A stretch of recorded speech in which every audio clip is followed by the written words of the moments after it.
السلام علیکم ناظرین، پیغام ٹی وی کی ایمانی، روحانی اور نورانی افطار ٹرانسمیشن میں آپ کو خوش آمدید۔ رمضان کا مہینہ ہے، رحمتوں کے دریا بہہ رہے ہیں، اللہ کی برکتوں کے، مغفرتوں کے گویا کہ سمندر موجیں مار رہے ہیں، اور اس میں ہم گنہگار اور اللہ کے عاجز بندے اس تلاش میں ہیں کہ اللہ سے معافی کا پروانہ مل جائے، ہماری مغفرت ہو جائے، ہمیں وہ آخری جو ہمارا مقام ہے جنت وہ ہمیں حاصل ہو جائے۔ وہ ہمارا کھویا ہوا مقام ہے، ہمارے آباء و اجداد حضرت آدم اسی سے یہاں ایک حکمت اور آزمائش کے تحت بھیجے گئے، اب پھر ہمیں وہیں لوٹ کے جانا ہے۔ لیکن چونکہ وہ ہمیں مقام دکھا دیا گیا، نبی کائنات نے فرما دیا کہ وہ بیش قیمت ہے، یعنی جنت جو مقام ہے، جو منزل ہے ایک مومن کی، وہ کوئی سادہ قیمت والی نہیں ہے، بہت بیش قیمت ہے، بہت انمول ہے۔ تو اب اس کو پانا ہے تو اس کے لیے کچھ تگ و دو کرنی پڑے گی، کچھ آنسو ندامت کے بہانے پڑیں گے۔ تو یہ سلسلہ اسی طرح کا جاری ہے، رمضان آیا ہے اور یہ بڑے قرب اور قربت کا مہینہ ہے۔ اللہ تعالیٰ اس میں بندوں پر بہت ایکسٹرا آرڈنری مہربان ہوتے ہیں، بہت خصوصی توجہ فرماتے ہیں، بڑا خاص اہتمام یہ قربتوں کے لیے فرما دیا جاتا ہے۔ آپ کو معلوم ہے جنت کے در کھل گئے، جہنم کے بند ہو گئے، سرکش شیاطین بند کر دیے گئے، تو یہ سارے وصل کے، ملن کے، مغفرت کے معاملات ہیں، آسان کر دیے ہیں مولا نے۔ اسے معلوم ہے کہ انسان خطا کار ہے، نسیان سے مرکب ہے، یہ اپنی اس زندگی میں بڑا انوالو ہو جاتا ہے اور اس کو پلٹ کے دیکھنا اپنے معبود کی طرف، اپنے خالق کی طرف مشکل ہو جاتا ہے۔ تو یہ خصوصی اہتمام میرا اللہ اس رمضان میں فرماتا ہے، تو ہم اسی رحمتوں، برکتوں، سعادتوں کے دھارے میں بہہ رہے ہیں اور اپنی اپنی بساط کے مطابق کوشش کر رہے ہیں۔ آج کا ہمارا ٹاپک بڑا اہم ہے، بڑا خاص ہے، رمضان سے اس کا بڑا خاص تعلق ہے کہ اصل میں انسان جب پلٹتا ہے اپنے رب کی طرف، جب یہ توبہ کرتا ہے، جب دو آنسو بہاتا ہے، تو پھر کس طرح سے یہ بالکل اس کی سلیٹ صاف ہو جاتی ہے سابقہ گناہوں کی۔ توبہ کرنی کیسے ہے، توبہ کرتے کون ہیں، اللہ کو توبہ محبوب کتنی ہے، یہ آسان ہے یا مشکل ہے، بڑے بڑے گناہ ہو جاتے ہیں، بڑے بڑے جرم ہو جاتے ہیں، تو کیا ایسے لوگوں کی بھی توبہ ہو جاتی ہے؟ یہ سارے موضوعات ہیں۔ میں تو اس شعر کے ساتھ آغاز کرنا چاہتا ہوں کہ اسیاں سے کبھی ہم نے کنارہ نہ کیا، تو نے بھی دل آزردہ ہمارا نہ کیا، ہم نے تو بہت کی جہنم کی تدبیر، لیکن تیری رحمت نے پھر بھی گوارا نہ کیا۔ معزز مہمان ہمارے ساتھ تشریف فرما ہے ڈاکٹر شہباز حسن صاحب، کسی تعارف کے محتاج نہیں ہیں، پیغام ٹی وی پر آپ اکثر دیکھتے رہتے ہیں، بہت ماشاءاللہ شاندار اسکالر ہیں، مصنف ہیں، مقرر ہیں، مدرس ہیں، اور یو ای ٹی بڑی مشہور یونیورسٹی ہے پاکستان کی، اس میں چیئرمین ہیں علوم اسلامیہ کے، بہت سی کتابیں آپ کے کریڈٹ پر ہیں، بہت شاندار گفتگو کرتے ہیں، سوال و جواب پر خصوصی ملکہ حاصل ہے، آپ سے بھی ہم استفادہ کریں گے انشاءاللہ۔ اور حسب معمول اکثر آپ دیکھتے رہتے ہیں قاری عمران سلفی صاحب کو، ماشاءاللہ اللہ تبارک و تعالیٰ نے انہیں جو دے رکھا ہے، ایسٹ دے رکھا ہے اور جو اثاثہ دے رکھا ہے وہ بہت بڑا ہے۔ قرآن مجید کا قاری ہو جانا یہ بہت بلند مقام ہے۔ قاری صاحب ہمارے ساتھ تشریف رکھتے ہیں جی، دونوں معزز مہمانوں کو خوش آمدید، آپ کی تشریف آوری کا شکریہ۔ یقیناً آپ کا آنا لوگوں کے فائدے کے لیے ہے، امت کے فائدے کے لیے، دین کے لیے ہے۔ اللہ تعالیٰ آپ کا آنا قبول فرمائے اور ہمارے ویورز جو ہمیں دیکھ رہے ہیں ان کا اس میسج کو سمجھنے کے لیے دیکھنا قبول فرمائے۔ قاری صاحب تلاوت قرآن مجید سے آغاز کرتے ہیں۔ اعوذ باللہ من الشیطان الرجیم،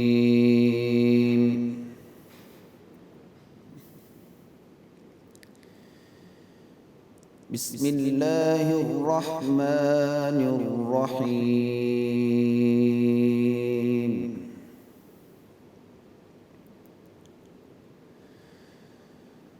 یا ایہا الذین آمنوا توبوا الی اللہ توبۃ نصوحا،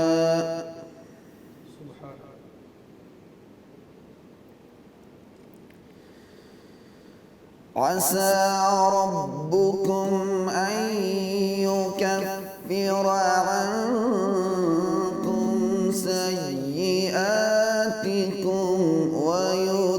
ويدخلكم جنات، ويدخلكم جنات تجري من تحتها الأنهار خالدين فيها أبدا، وعد الله الذين آمنوا الحسنى، وعسى ربكم أن يكفر عنكم سيئاتكم ويدخلكم جنات تجري من تحتها الأنهار خالدين فيها أبدا،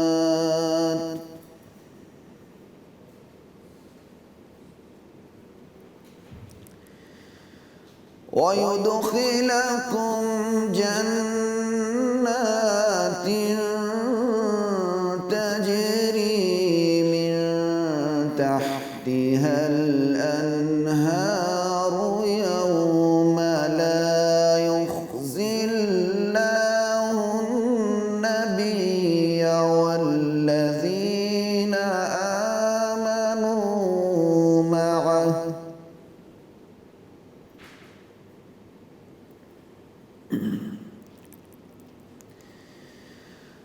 نورهم يسعى بين أيديهم وبأيمانهم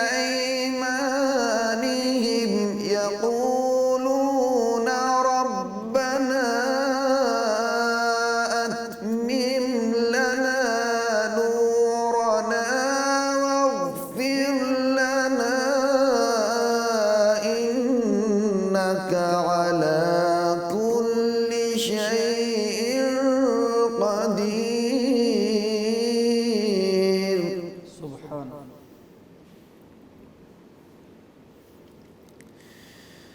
يا أيها النبي جاهد الكفار والمنافقين واغلظ عليهم ومأواهم جهنم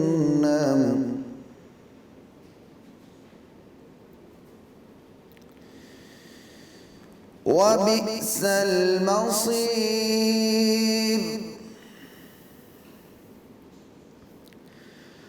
ضرب الله مثلا للذين كفروا امرأة نوح وامرأة لوط كانتا تحت عبدين من عبادنا صالحين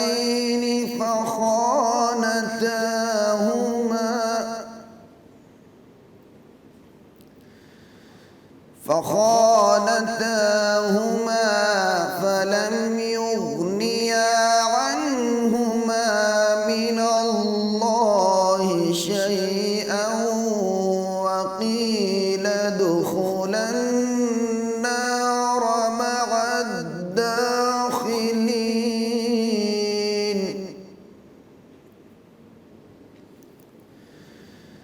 وضرب الله مثلا للذين آمنوا امرأة فرعون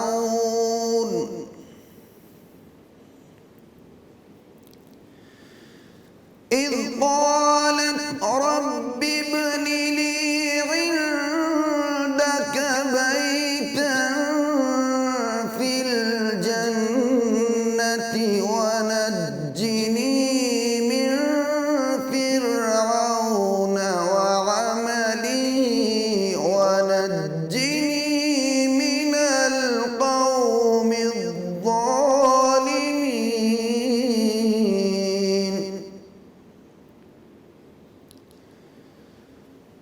ومريم ابنة عمران التي أحصنت فرجها فنفخنا فيه من روحنا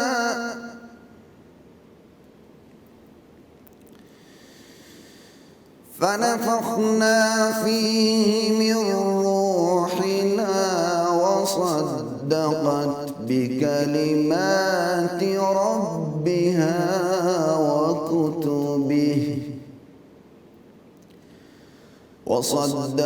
بكلمات ربها وكتبه وكانت من القانتين.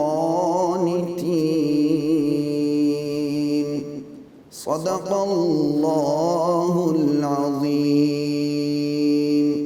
ماشاءاللہ ماشاءاللہ سبحان اللہ. یہ کیا قرآن کا اعجاز ہے، کیا تازگی ہے اس میں، کیا شگفتگی ہے. زمانے بیت گئے، صدیاں گزر گئیں، آج بھی پڑھا جاتا ہے تو دلوں پر یوں اثر کرتا ہے جیسے آج یہ ہمارے لیے اتر رہا ہو۔ ڈاکٹر صاحب، قاری صاحب نے ماشاءاللہ جہاں سے آغاز کیا کہ توبو الی اللہ توبۃ نصوحا، میرے ذہن میں آ رہا تھا کہ اللہ تعالیٰ جو بہت پکڑنے پہ آئے تو گرفت بھی بڑی سخت ہے اس کی، ہر چیز اس کے قبضہ قدرت میں ہے، اور وہ جیسے ظفر علی خان نے کہا تھا کہ وہ پکڑتا ہے تو بڑا شدید پکڑتا ہے، قرآن میں بھی ہے ان بطش ربک لشدید، ہم سب اس کے قبضہ قدرت میں ہیں۔ اس کے باوجود ڈاکٹر صاحب یعنی گناہ ہو رہے ہیں اور اس کی نافرمانی ہو رہی ہے، سرکشی ہو رہی ہے، بعض اوقات تو انسان بھول ہی جاتا ہے کہ میرا کوئی خدا بھی ہے، کوئی مجھ کے پکڑ کرنے والا، وہ مہلت بھی دیتا ہے، ڈھیل بھی دیتا ہے، اور پھر ہمیں موقع بھی دیتا ہے کہ اب آؤ تھوڑا میرے قریب ہو جاؤ، دو آنسو بہا لو، توبہ کر لو، تو یہ بہت بڑی مہربانی نہیں اس کی؟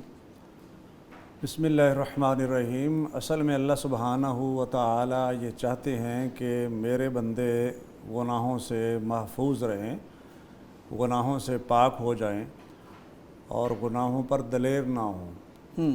اور دوسرا پہلو یہ ہے کہ اگر ان سے گناہ ہو بھی گئے ہیں تو جو اس کہ کی ہوں گے، رحمت سے مایوس نہ ہوں۔ بالکل ٹھیک۔ اور اسی وجہ سے اللہ سبحانہ و تعالی ان دونوں چیزوں کو ساتھ ساتھ بیان فرماتے ہیں۔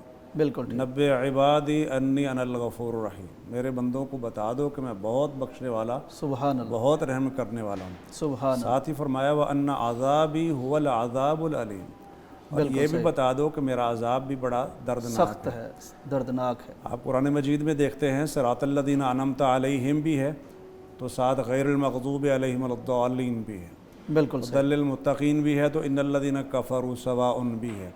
تو اللہ تعالیٰ اچھے اور برے لوگوں کا ساتھ ساتھ بیان کرتے ہیں، کبھی تفصیلی بیان ہوتا ہے نیک لوگوں کا، پھر تفصیلی بیان ہوتا ہے برے لوگوں کا، کبھی مختصر بیان ہوتا ہے نیک لوگوں کا، پھر مختصر بیان ہوتا ہے برے لوگوں کا، کبھی تفصیلی بیان ہوتا ہے نیک لوگوں کا، مختصر بیان ہوتا ہے برے لوگوں ڈاکٹر کا۔ صاحب توبہ پہ آ جاتے ہیں، تو یہ دونوں چیزیں اللہ تعالیٰ اس ساتھ لیے ساتھ بیان فرماتے ہیں تاکہ انسان اس لمٹ تاکہ میں رہے۔ انسان جو ہے اگر اس سے کوئی گناہ ہو بھی گیا ہے تو وہ یہ نہ کہے کہ میں بڑا ظالم ہوں، بہت پاپی ہوں، میری کیسے بخشش ہو سکتی ہے۔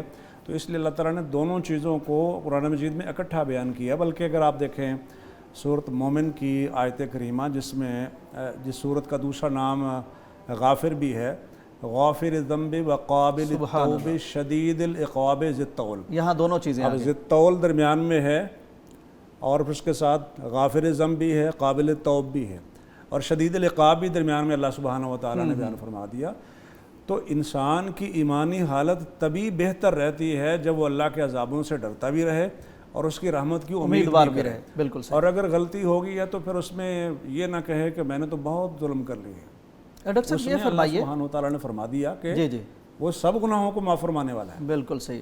ڈاکٹر صاحب پہلے یہاں سے ہم آغاز کر لیتے ہیں کہ غلطی ہونا یعنی یہ تو انسانی سرشت میں ہے، یعنی ایسے ہی ہے نا جی جی کہ اللہ تعالیٰ نے انسان کو پیدا ہی ایسا فرمایا ہے کہ یہ سیدھا چلنے کی کوشش کرتا رہے گا، لیکن غلطی بہرحال ہو جائے گی۔ یعنی یہاں تھوڑا سا ہم اللہ کے قریب لوگوں کو اس لیے لے آئیں، امید ان کی پیدا ہو جائے۔ کئی دفعہ نا ڈاکٹر صاحب یعنی شیطان کا سب سے بڑا ہتھیار ہی شاید یہ ہے کہ وہ اللہ سے لوگوں کو مایوس کر دے، تو یعنی غلطی ہو جائے گی اور اللہ رحیم ہے، ایسے ہی ہے جی؟ دیکھیں جی، اللہ تعالیٰ نے تو ان لوگوں سے فرمایا نا جنہوں نے اپنے اوپر ظلم و زیادتی کی، گناہ کیے، قُلْ یا عبادی الذین اسرفوا، عبادی کا لفظ استعمال کیا، اسرفوا علی انفسہم، کیا لطافت ہے ڈاکٹر لا صاحب، یعنی تقنطوا من رحمت اللہ، اللہ کی رحمت سے مایوس نہ ہونا۔ ان اللہ یغفر الذنوب جمیعا سبحان اللہ، انہ هو الغفور الرحیم، سبحان یقیناً اللہ تعالیٰ سب گناہوں پر اپنی معافی کا قلم پھیر دے گا، یقیناً وہ بہت بخشنے والا، بہت رحم کرنے والا ہے۔ یہاں سے ایک بات یہ بھی سامنے آ گئی کہ کوئی ایسا گناہ نہیں ہے جس کی معافی نہ ہو، اور یہ جو آیت کریمہ قرآن مجید میں 2 بار آئی ہے کہ اللہ تعالیٰ اس بات کو معاف نہیں فرماتا کہ اس کے ساتھ شرک کیا جائے، وَيَغْفِرُ مَا دُونَ ذَلِكَ لِمَن يَشَاءُ، تو وہ بھی آخرت کے اعتبار سے ہے۔ یعنی اگر کوئی شخص شرک کی حالت میں اس دنیا سے چلا جاتا ہے توبہ کیے بغیر، اس کی معافی نہیں ہے، لیکن اگر وہ شرک سے بھی توبہ کرے اس دنیا میں تو اس کی بھی معافی ہے۔ وہ سارے لوگ جو شرک کرتے تھے، بتوں کو پوجتے تھے، انہی کو اللہ نے فرمایا نا رضی اللہ عنہ ورضوا عنہ، سبحان اللہ، اللہ خود ان سے نہ جو راضی تھے ہے، راہ پر اوروں کے وہ راہ اللہ پر پر ہو گئے، راضی ہے۔ سبحان اللہ۔ تو وہ ظاہر ہے شرک سے انہوں نے توبہ کی اور اللہ نے ان کی توبہ قبول فرمائی۔ بلکہ اللہ تعالیٰ انعامات بھی بیان فرماتا ہے. خود اللہ کے رسول نے بیان فرمایا لو اخطأتم، اگر تم غلطیاں کرو، خطا کرو، حتیٰ بالغا، یہاں تک کہ پہنچ جائے خطایا کم السماء، تمہاری غلطیاں آسمانوں تک پہنچ جائیں. یعنی اتنے گناہ، اتنی غلطیاں کہ پورا فضا بھر جائے. ثم تم پھر تم توبہ کر لو، تاب اللہ علیکم، تو اللہ اپنی رحمتوں کے ساتھ تمہاری طرف رجوع فرمائے گا، تمہاری توبہ قبول فرمائے گا. سبحان بلکہ نبی علیہ السلام نے یہ بھی فرمایا کہ التائب من الذنب کمن لا ذنب لہ، توبہ سے توبہ کرنے والا گناہ سے ایسے جیسے اس نے گناہ کیا ہی نہیں. یعنی بالکل پاک صاف فرما دیتا ہے اللہ تعالیٰ. بالکل اللہ تعالیٰ نے اس کو ڈیلیٹ کر دیا اور اس کی جگہ پر رحمتوں کے در کھول دیے اور اس کی ڈاکٹر صاحب یہ آپ نے اگلی بات بڑی اہم بیان فرمائی. ایک ہے کہ آپ کے گناہ معاف ہو گئے، آپ کا نامہ اعمال صاف ہو گیا، لیکن آپ نے فرمایا وہاں رحمتیں بھی بھر دیں. جی ایسے ہی. اچھا، وہ دیکھ رہے سورۃ الفرقان میں اللہ تعالیٰ فرماتے ہیں کہ یبدل اللہ سیئاتہم حسنات واہ واہ واہ، وکان اللہ غفور الرحیم. سبحان اللہ. یعنی وہ لوگ جو توبہ کرتے ہیں، نیک عمل کرتے ہیں، ایمان کے راستے پر چل پڑتے ہیں، اللہ تعالیٰ ان کے گناہوں کو نیکیوں سے تبدیل کر دیں گے، یعنی نیکیوں میں کنورٹ کر دیں گے. سبحان اللہ. اور اللہ تعالیٰ بہت بخشنے والا، بہت رحم کرنے والا ہے. یہاں ایک چھوٹی سی بات ہے جی جس میں بعض لوگ اشکال بھی کھڑا کرتے ہیں کہ دیکھیں جی ایک آدمی ہے، اس نے 10 گناہ کیے، ایک آدمی نے 20 گناہ کیے. اب جب دونوں توبہ کرتے ہیں تو فائدے میں کون رہتا ہے؟ وہ 20 والے کو 20 نیکیاں مل جائیں گی، 20 والے کو 20 مل گئی، 10 والے کو 10 مل 10 مل گئی. تو کیا یہ اللہ کے عدل و انصاف کے کہیں منافی تو نہیں ہے کہ اللہ زیادہ گناہ گار کو زیادہ فائدہ پہنچا رہا ہے؟ بڑا اہم پوائنٹ ہے. بالکل اس میں پہلی چیز تو یہ ہے کہ جو باقی نیکیوں کا بینک بیلنس ہے وہ تو اپنی جگہ پر الگ سے موجود ہے. بات ہو رہی ہے کہ جہاں پر وہ ڈی ٹریک ہوئے، ایک آدمی ہے وہ تھوڑا سا غلط راستے پہ چلا ہے، تھوڑا سا فار ایگزامپل ہم بات کر لیتے ہیں کہ اس نے لاہور میں جانا تھا، ماڈل ٹاؤن میں. اب وہ جناب جہلم میں جا کر پوچھ رہا ہے کہ میں نے ماڈل ٹاؤن جانا ہے، لاہور سے گزر گیا ہے اور پہنچا ہوا اسلام آباد کے ماڈل ٹاؤن کے پاس. بالکل صحیح. اب اس کا لاہور کے ماڈل ٹاؤن میں آنا کتنا مشکل ہے، اور ایک آدمی جو یہاں گلبرگ میں کھڑا ہو کر کہتا ہے جی میں نے یہاں لاہور ماڈل ٹاؤن میں جانا ہے، تو اس کے لیے تو مشکل نہیں ہے. واہ واہ واہ. تو اصل انعام اس چیز کا ہے کہ وہ آدمی جو برائی میں بہت آگے جا پلٹا چکا کہاں سے ہے، اس نے کتنی ہمت کا مظاہرہ کیا ہے، یعنی کتنی قوت اس نے استعمال کی ہے نیکی کی طرف آنے کے لیے. تو جتنی کوئی قربانی دیتا ہے بدی کو چھوڑنے کے لیے، اتنا ہی انعام اللہ تعالیٰ اس کو عطا فرماتے ہیں. بالکل صحیح. ڈاکٹر صاحب یعنی اس میں نقطہ ہمارے ناظرین کے لیے، ہمارے ویورز کے لیے، ہمارے لیے یہ ہے، یعنی بہت اہم آپ نے بات بیان فرمائی کہ جو جتنا دور جا چکا ہے، ایک تو یہ کہ وہ اس کا پلٹنا بہت مشکل ہے، دوسرا یہ کہ وہ شاید مایوس بھی بہت ہو چکا ہے، تو اس کا پلٹنا پھر اللہ کو زیادہ پیارا لگتا ہے، زیادہ اللہ دیکھیں نا مثلا ایک آدمی ہے وہ گینگ کے ساتھ مل کر ڈاکے مارتا ہے، چوریاں کرتا ہے، سارے دنیا کے برائی کے کام کرتا ہے. اب اگر وہ توبہ کرنا چاہے گا تو ممکن ہے کہ وہ باقی گینگ کے لوگوں سے مار ڈالیں. بالکل صحیح. اس کی جان کو خطرہ ہے، اور کئی مسائل ہیں کہ اگر وہ پیچھے ہٹے گا تو اب اس کے لیے بہت مشکل کام ہے. یعنی میرے رحیم اللہ کو یہ قدر ہے انسان کی کہ کہاں سے پلٹا ہے، کتنی دور سے آیا ہے، اتنی ہی قدر بھی اللہ تعالیٰ فرماتے ہیں. جو نیکیوں میں بدلنے والی بات ہے نا، گناہوں کو اللہ تعالیٰ نیکیوں سے بدل دیں گے. صحیح مسلم کی ایک حدیث میں اس کی مزید وضاحت بھی ہوتی ہے. ایک معنی تو یہ ہے کہ جہاں وہ گناہ کرتا تھا وہ نیک عمل کر رہا ہے، اس کی زندگی ٹوٹلی جو ہے اصلاح، اس نے اصلاح کر لی ہے. گناہ کی جگہ نیکی آ گئی، یہ تبدیلی ہوئی نہیں. ایک تو یہ ہے کہ وہ نیکی کر رہا ہے، ایک یہ ہے کہ جو گناہ کیے تھے اس کی جگہ پر نیکیاں آ گئی. بالکل. اس کی وہ صحیح مسلم کے اندر حدیث ہے کہ نبی علیہ السلام فرماتے ہیں میں اس آدمی کو جانتا ہوں جو سب سے آخر میں جہنم سے نکالا جائے گا اور سب سے آخر میں جنت میں داخل کیا جائے. اللہ تعالیٰ فرمائیں گے فرشتوں سے کہ اس کے بڑے گناہ تو اٹھا کر رکھو، ان سائڈ پر رکھو، اور اس کے جو چھوٹے چھوٹے گناہ ہیں وہ اس کے سامنے پیش کرو. اب وہ ڈر رہا ہے کہ یہ تو چھوٹے چھوٹے گناہ ہیں، تو میں نے تو بڑے بڑے گناہ بھی کیے ہیں. تو جب وہ کہتے ہیں نا کہ یا اللہ میں نے یہ گناہ کیا ہے، میں نے یہ گناہ کیا ہے، تو ساتھ ساتھ وہ نیکیاں دی جا رہی ہیں کہ ایک گناہ کے بدلے میں ایک نیکی دی جا رہی ہے، دوسرے گناہ کے بدلے میں دوسری نیکی دی جا رہی ہے. تو اس نے کہا کہ یہ تو اللہ کی رحمت جوش میں آئی ہوئی ہے، تو یہ تو کمال ہو رہا ہے. اب وہ خود ہی بیان کرتا ہے یا اللہ کہ میں نے فلاں ظلم بھی کیا تھا، میں نے فلاں گناہ بھی کیا تھا. تو اصل یہی ہے کہ اللہ کی رحمت جب جوش میں آتی ہے نا تو پھر بندہ اپنے گناہ خود ہی بیان کرنے لگ جاتا ہے. تو یہ اصل میں ہے کنورٹ کرنا. بالکل صحیح، بالکل صحیح. ناظرین مجھے تو سمجھ یہ آئی ہے کہ دراصل اگر اللہ کا صحیح تعارف ہمیں حاصل ہو جائے، وہ کتنا رحیم ہے، کتنا کریم ہے، پلٹ آنے کے کتنے مواقع دیتا ہے، پلٹ آنے والوں کی کتنی قدر کرتا ہے، تو پھر یہ جو ایک فاصلہ سا پیدا ہو گیا ہے، دوری سی پیدا ہو گئی ہے، ایک غیر آشنائی سی پیدا ہو گئی ہے، یہ بالکل ختم ہو جائے۔ کوشش ہماری آج یہی ہوگی کہ یہ جو پردہ سا ایک ڈلا ہوا ہے مخلوق اور خالق کے درمیان، یہ جو گناہوں نے ہمیں اپنے خالق سے دور کر دیا ہے، ہم اسکالر سے گفتگو کرتے ہوئے اس کو دور کر سکیں، اس خلیج کو پاٹ سکیں اور دیکھ سکیں کہ میرا اللہ خصوصاً اس رمضان کے مہینے میں یا سحری کے اوقات میں کس قدر منتظر بیٹھا ہوتا ہے۔ ہم جو محتاج ہیں، ضرورت مند ہیں، گناہوں سے معافی کے، رزق لینے کے، عمر لینے کے اور بے شمار چیزوں کے، یعنی ہر لمحے ہر سانس میں اللہ کے منتظر ہیں۔ ہمیں شاید اتنا انتظار نہیں ہے جتنا ہمارے خالق کو انتظار ہے۔ اسی پہ بات کریں گے، ایک بریک کا وقت ہے، واپس آتے ہیں۔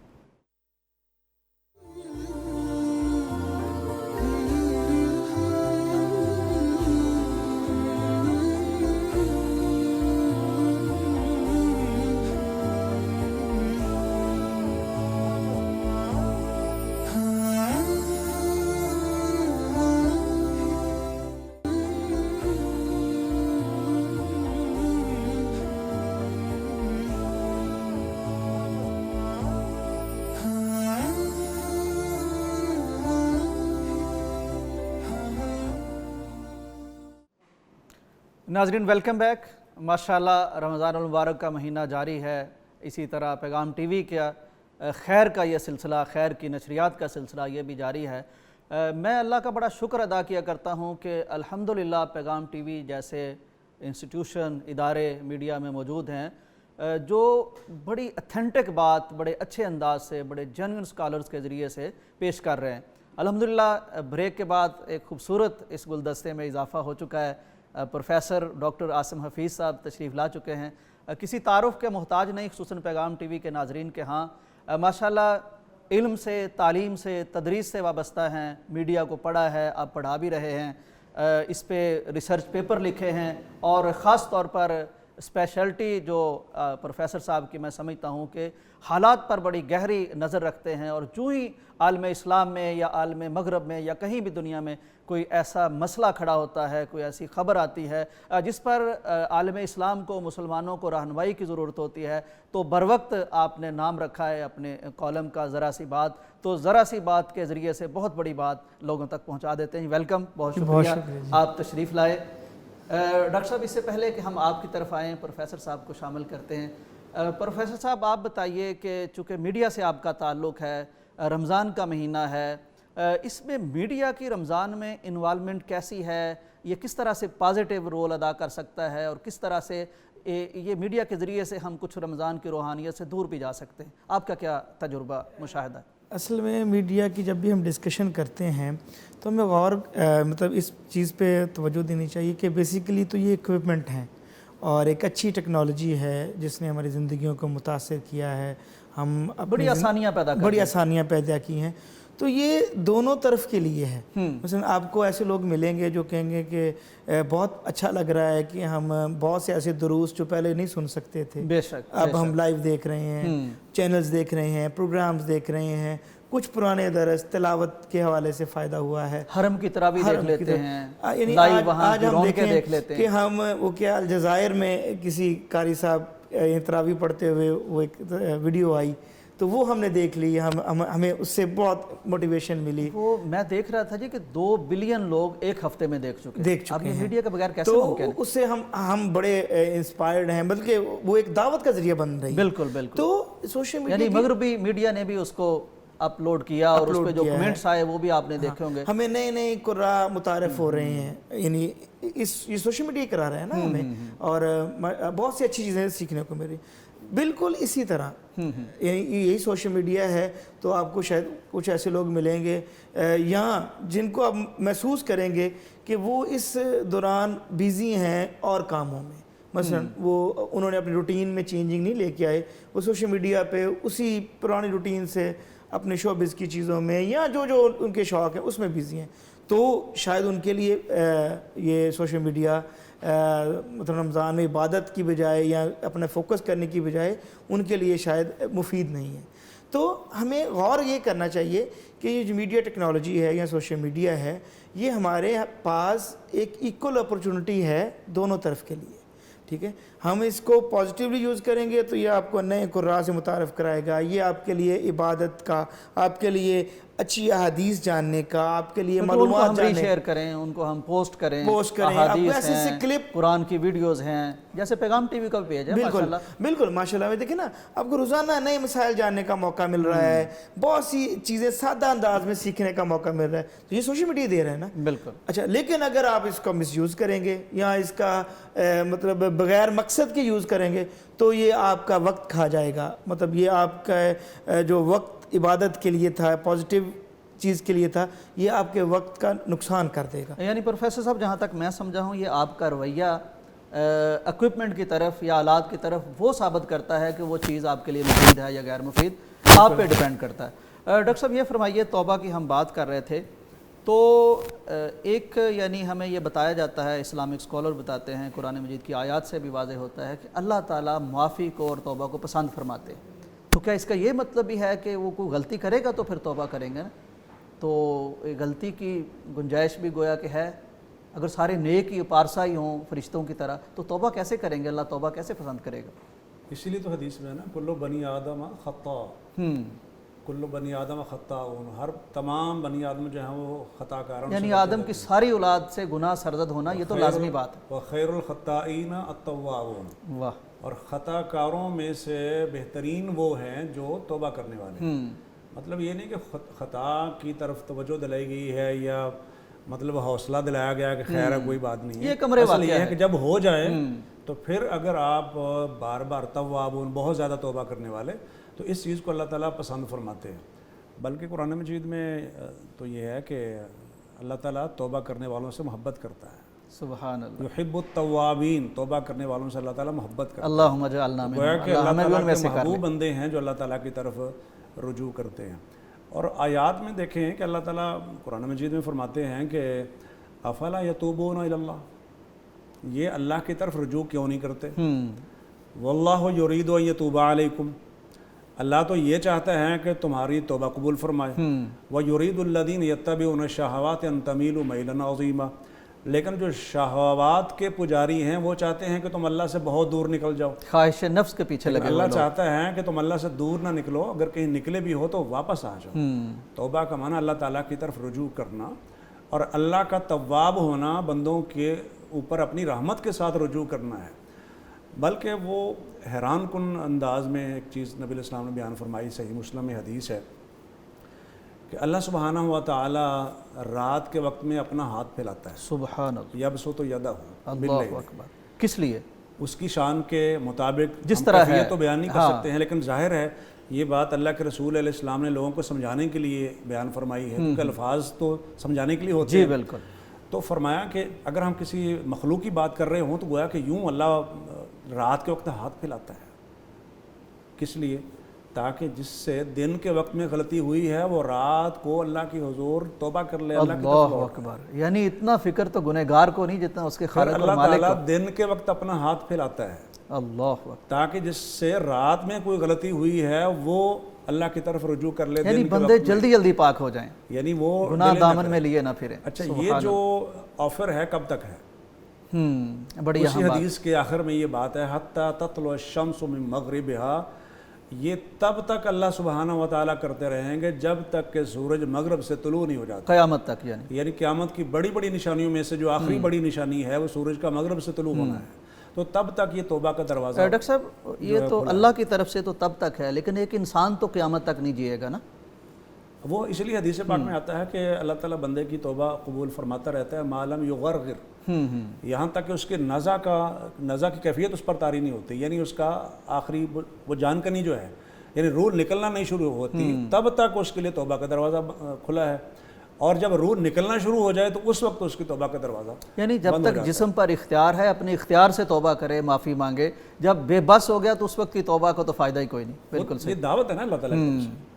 وہ اقبال کے جو اشعار ہیں, ہم تو مائل بے کرم ہیں, کوئی سائل ہی نہیں, راہ دکھلائیں کسے, راہ رو منزل ہی نہیں, کوئی راہ رو. اس میں بعض حدیث کا یہ مفہوم ہے کہ اللہ تعالیٰ آسمان دنیا پر نزول فرماتے ہیں اپنی شان کے مطابق, اور اللہ پوچھتے ہیں حال میں مستغفر, ہے کوئی مجھ سے معافی مانگنے والا کہ میں اس کے گناہوں کو معاف کروں. حال من تائب, ہے کوئی توبہ کرنے والا، اتوب علیہ کہ اس کی میں توبہ قبول کروں، حل من داعٍ ہے کوئی دعا کرنے والا، یستجاب لہ کہ اس کی دعا قبول کی جائے. تو یہ اللہ تعالیٰ مسلسل آواز ہر صبح سحری کے وقت. جی سحری کے، اس میں رمضان کے ساتھ خاص نہیں ہے. البتہ ایک بعض حدیث میں رمضان کا ذکر بھی ہے کہ اللہ تعالیٰ فرماتے ہیں کہ برائیوں کے طالب، برائی کے چاہنے والے اب تو رک جا، اور خیر کے طالب آگے بڑھ، اقبل، مزید آگے بڑھ. تو چونکہ یہ مغفرتوں کا سیزن ہے اس لیے اس میں تو بطور خاص. وہ ڈاکٹر صاحب مجھے شعر یاد آ گیا کہ ہر تمنا دل سے رخصت ہو گئی، اب تو آجا اب تو خلوت ہو گئی. یعنی اتنے اہتمام ہو گئے ہیں. جی جی. اور اسی وجہ سے ہے نا کہ جو آدمی رمضان میں بھی اپنی بخشش نہ کروا سکے تو اس کے لیے تو بد دعا کی ہے جبریل نے، اور نبی صلی اللہ علیہ وسلم اور جبریل نے آمین کہی. تو یہ نبی علیہ السلام نے آمین کہی ہے اور جبریل نے بد دعا کی اور وہ قبول ہے. رمضان پانے کے باوجود بھی اگر کسی کی بخشش نہیں ہو سکتی تو اس کی تو ناک خات آلود. بخشش اس کی ہوگی جو تھوڑا سا تدبر کرے گا، غور کرے گا، اپنے پیٹرن پر، اپنی روٹین پر غور کرے گا.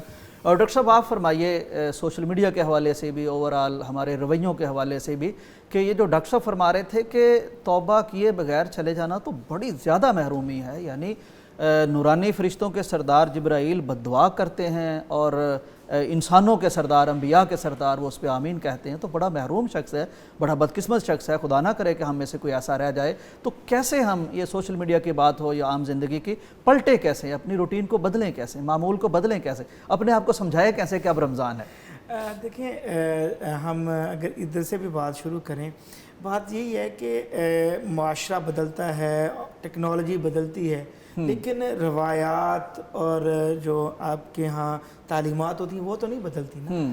تو ہمیں ہر دور، یعنی اسلام کے بارے میں ہمارا یہی کلیم ہے اور یعنی ہمارا ایمان ہے کہ یہ ہر دور کے لیے ہے. بے شک ٹیکنالوجی بدل جائے گی، کوئی نیا میڈیا بھی آ جائے گا، کوئی نئے سسٹم آ جائیں گے، لیکن ہماری جو اسلامی تعلیمات ہیں وہ ویسے ہی رہیں گی. تو دیکھیں ہمارا یہ اگر رمضان ہے یا ہم جب غور کرتے ہیں تو ہمیں صرف غور یہ کرنا ہے کہ کس طرح ہم ٹیکنالوجی کو بھی، اس بدلتے رویوں کو بھی، ہر بدلتے معاشرے کو اپنے اسلام کے مطابق کیسے بنائیں گے. ٹھیک ہے. اور مثلا ہم اگر سوشل میڈیا پہ بھی جاتے ہیں تو ہم کس طرح اچھی چیز وہ لیں کہ جو ہمیں تبدیلی کا باعث بنے. ٹھیک ہے. جو ہمیں بدل دے، جو ہمارے رویوں کو بدل دے، ہمیں اچھی چیزیں سکھائے. تو ظاہری بات اسی سے ہم جب ہماری زندگی بدلے گی، ہم اچھے رویے سیکھیں گے تو ہم اپنی اور برائیوں سے بچنے کی کوشش کریں. ڈاکٹر صاحب یعنی سب سے بڑا انقلاب جو پیدا کیا وہ قرآن نے کیا. یعنی وہ لوگ جو پتہ نہیں کس انتہا پہ پہنچے تھے وہ پھر دوسری طرف جنتوں کے راہی ہونے میں بھی انتہا پہ پہنچے. تو آپ کا کیا خیال ہے کہ سوشل میڈیا کے ذریعے سب سے پہلے تو ہمیں قرآن کی تلاوت سننی چاہیے اور پھر اس کا ترجمہ سیکھنا چاہیے؟ مطلب میں کہتا ہوں کہ جو بھی نئی ٹیکنالوجی آ جائے، نئے پلیٹ فارمز آ جائیں، تو ہمیں دو طرح سے کام ضرور کرنا چاہیے.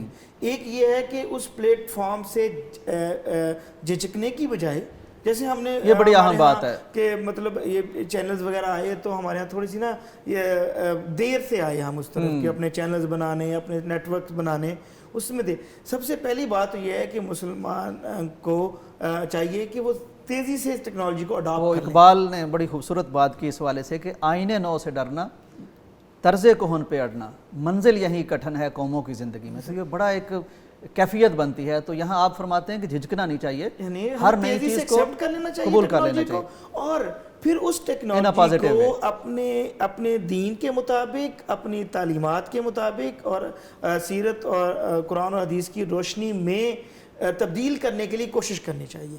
مطلب اس کی بڑی عام سی مثال ہے کہ ہم اگر غور کریں، ڈاکٹر صاحب ماشاءاللہ زیادہ بتائیں گے کہ ایک وقت تھا کہ کسی کے گھر میں ٹی وی ہونا، ریڈیو ہونا یا VCR وغیرہ ہونا ایک نیگیٹو امپریشن تھا کہ جی یہ پتہ نہیں اس پہ کیا آتا ہے. کیوں؟ کیونکہ کوئی بھی چیزیں متبادل موجود نہیں تھی کہ اس پہ کوئی اچھی چیز کیسے دیکھی جائے. لیکن جیسی ہی اچھی چیزیں آئیں تو اب ہر ایک نے ایکسیپٹ کیا. اب لیپ ٹاپ ہر ایک کے گھر میں ہے جس میں ساری فیسلٹیز ہیں، وہ نیٹ سے بھی ہے، اس میں ساری کی ساری اچھی چیزیں بھی موجود ہیں. اب تو موبائل میں سارا موبائل میں سب کچھ ہے، یعنی موبائل کی لیٹسٹ مثال ہے. تو بات یہ ہے کہ ٹیکنالوجی کو ایکسیپٹ کرنا اور پھر اس کو اتنا پازیٹیو بنا دینا. جیسے ہم اسلامی تعلیمات میں مطالعہ کرتے ہیں کہ جو وہ سافٹ ویئرز ہیں حدیث کے، جو مکتبہ شاملہ ہے، اس طرح کی اور آن لائن لائبریریز ہیں، تو یعنی وہ چیزیں کہ میں ایک شیخ الحدیث ہیں مولانا، ان کے بارے میں کوئی مجھے بتا رہا تھا کہ وہ بڑے مخالف تھے بچوں کو، کہتے ہوتے تھے کہ تم لوگ نا اپنا مطالعہ کیا کرو، یہ کرو. تو کہتے ایک جو ان کا طالب علم تھا نا، اس نے ایک دن کہا کہ شیخ آپ نے مجھے نا کوئی 1 گھنٹہ دینا ہے، میں آپ کو کچھ چیز دکھانا چاہتا ہوں اور 1 گھنٹے میں ذرا دیکھ لیجئے. کہتے انہوں نے نا ان کو بلا کے جو حدیث سافٹ ویئرز ہیں اور جو سرچنگ کی فیسلٹی ہے مکتبہ شاملہ ہے اور وہ بڑے سارے دکھائے اور ان کو بتائے. اچھا انہوں نے پہلے وہ ظاہر بات دیکھے نہیں تھے، استعمال نہیں کیے تھے. کہتے اس کے بعد انہوں نے ہر ایک کو ایک جملہ کہنا شروع کر دیا کہ گھر کا کوئی جانور بھی بیچنا پڑ جائے نا، وہ کوئی بھینس بیچ دو، کسی بھی طریقے سے یہ والا جو ہے نا لیپ ٹاپ، یہ کمپیوٹر ضرور خریدو تم، تاکہ اس میں سے وہ سافٹ ویئر اسلامی تو یہ ہے کہ جب ہم اڈاپٹ بھی جلدی کریں گے اور پھر اس کو اپنے مطابق بنا لیں گے تو وہی جو آپ کا کمپیوٹر ہے یا لیپ ٹاپ ہے، موبائل ہے، وہ آپ کے لیے دعوت کا، آپ کے لیے سیکھنے کا اور اچھی چیزیں سیکھ کر اپنے اندر، یعنی توبہ کا جو مرحلہ آتا ہے، آپ جو لوگ کنورٹ ہوتے ہیں یعنی ریورٹ ہوتے ہیں، جو مسلمان بہت سے لوگ، ہم بہت سے ایسے نوجوانوں کو دیکھتے ہیں جو اپنی زندگی شوبز میں گزار رہے ہوتے تھے یا کہیں بھی اور، لیکن پھر ان کی زندگیوں میں تبدیلی آ جاتی ہے. اور وہ کس سے آتی ہے؟ وہ کوئی انہوں نے چیز دیکھی ہوتی ہے، کوئی ویڈیو دیکھی ہوتی ہے. بالکل میں انڈورس کروں گا آپ کی بات کو. جی ابھی جس کا تذکرہ ہم کر رہے تھے کہ الجزائر کے قاری صاحب تلاوت کر رہے تھے اور بلی ان پہ چڑھی، اب اس کو مغربی میڈیا نے جب اپلوڈ کیا تو وہاں نیچے کمنٹس میں دیکھ رہا تھا تو وہ غیر مسلم لوگ بھی ڈاکٹر صاحب جو مسلمان نہیں ہیں وہ بتا رہے ہیں کہ میں کرسچن ہوں، میں کیتھولک ہوں، میں فلاں ہوں، لیکن یہ پریئر مجھے بڑی اچھی لگ رہی ہے، مجھے اسلام بڑا اچھا لگ رہا ہے. مطلب کچھ لوگوں نے کہا کہ یہ جو پڑھا جا رہا ہے، ظاہر ہے قرآن کا انہیں شاید اس طرح اندازہ نہیں ہے، لیکن یہ جو بھی پڑھا جا رہا ہے اس کا ہمارے اندر اثر ہو رہا ہے پازیٹیو. تو یہ بالکل درست بات. اور ایک لمحے نے مطلب ہم کتنی مثالیں دیکھتے ہیں کہ ایک ویڈیو، ایک کلپ یا ایک لمحہ لوگوں کی زندگیاں بدل دیتا ہے، ان کو توبہ کا موقع دے دیتا ہے. ڈاکٹر صاحب توبہ کا موقع تو مل جاتا ہے انسان کو اگر اللہ کی توفیق ہو، اور اس سے بڑا میں نہیں سمجھتا کوئی توفیق ہو سکتی ہے کہ بندہ توبہ کر لے اور اپنے آپ کو پاک صاف کر لے. ڈاکٹر صاحب اللہ بھی تواب ہے، توبہ قبول کرنے والا، بہت زیادہ توبہ قبول کرنا پسند کرتا ہے. انسان بھی توبہ چاہتا ہے. اب طریقہ کیا ہو، وہ آپ کی زبان میں، علمی زبان میں شرائط کیا ہیں کہ جس سے توبہ بندہ کرے تو توبہ قبول ہو جائے؟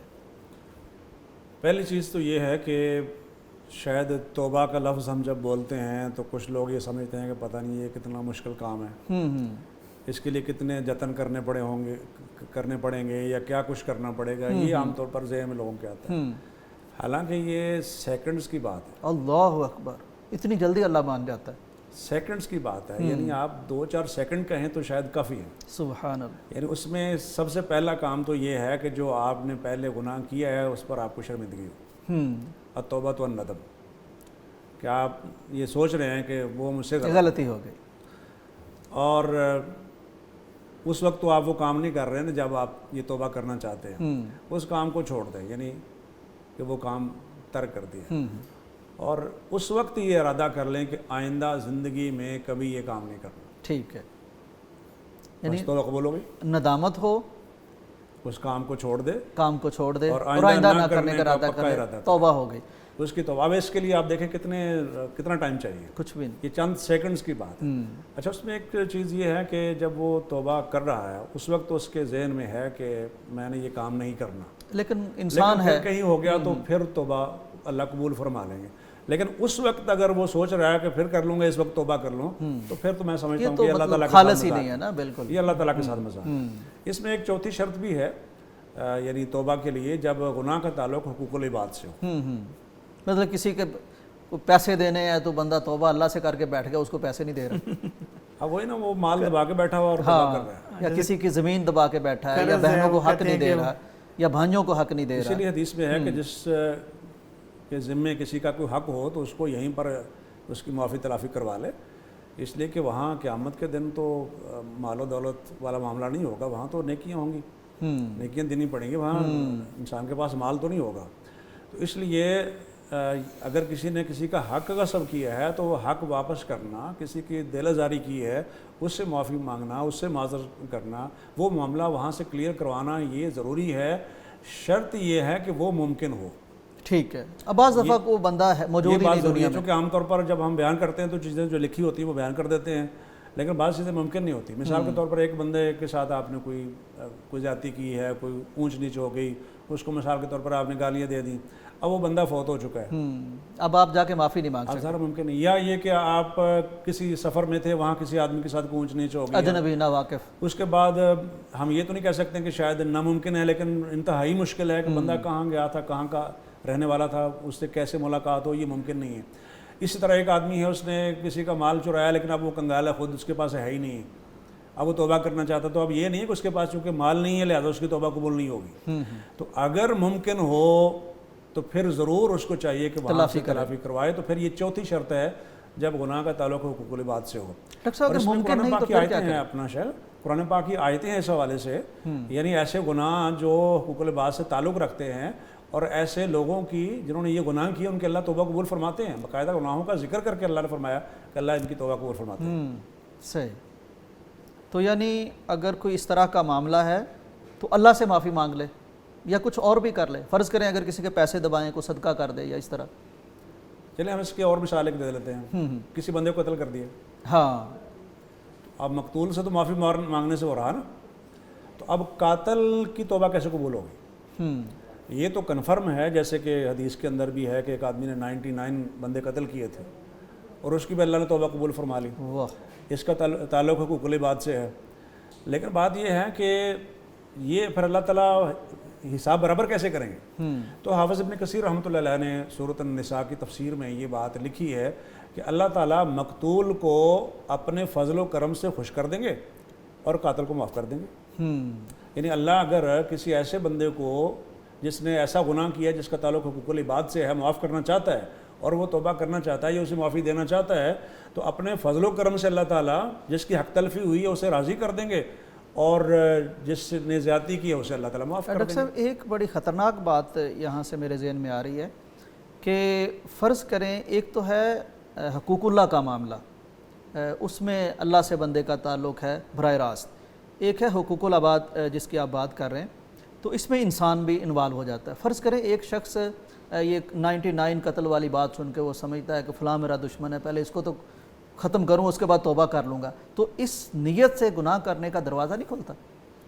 نہیں, وہ پہلے بھی ہم نے تھوڑی سی بات اس حوالے سے کی تھی کہ اگر میں نے کہا ذرا وضاحت ہو جائے, کوئی لوگ اگر تو وہ یہ سمجھتا ہے کہ اللہ رحیم و کریم ہے لہذا جو مرضی کرو, یا جیسے وہ برادران نے یوسف نے کہا تھا کہ یہ کام کر لو ثم تکونوا من بعدہ قوما صالحین, پھر نیک بن اس جائیں کے گے, بعد پھر نیک بن جانا. تو اس وقت اگرچہ ان کا یہی ارادہ تھا لیکن ان کی بھی تو توبہ اللہ نے قبول فرما لی نا.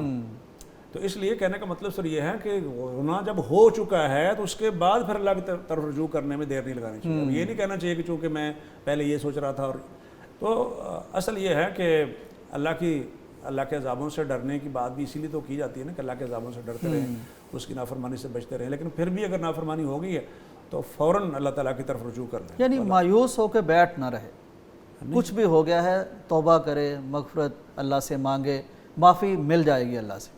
وہ تو ظاہر یقینی بات ہے. وہ جو حدیث ہے جس میں آتا ہے کہ انسان کی طبیعت کا ذکر کیا گیا کہ انسان کے پاس اگر 2 وادیاں ہوں سونے کی, وہ چاہے گا ایک وادی اور بھی ہو.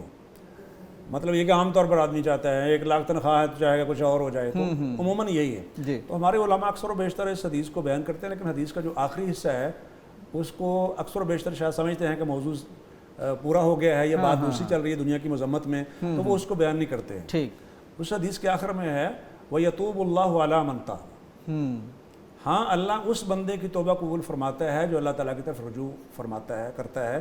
یعنی جو قناعت اختیار کر لیتا ہے اس کی کیفیت یہ نہیں ہوتی, یعنی وہ دنیا کا حریص اور لالچی نہیں ہوتا. وہ جو بھی اللہ تعالیٰ اس کو پھر دے چکا ہوتا ہے راضی برضا اس پر پھر وہ راضی ہوتا ہے کہ جس حالت میں بھی اللہ تعالیٰ نے مجھے رکھا ہوا ہے میں اس پر خوش ہوں. اللہ کا فضل ہے, اللہ کا احسان ہے, اللہ کا کرم ہے, اس کی مہربانی ہے, اس کا احسان ہے, پھر اس کی یہ کیفیت ہے. سبحان اللہ. ناظرین, اس دل پہ خدا کی رحمت ہے جس دل کی یہ حالت ہوتی ہے, اس دل پہ خدا کی رحمت ہے جس دل کی یہ حالت ہوتی ہے. 1 بار خطا ہو جاتی ہے 100 بار ندامت ہوتی ہے. ایسے لوگوں کو معافیاں ملتی ہیں. بریک کا وقت ہے, پھر سے واپس آتے ہیں.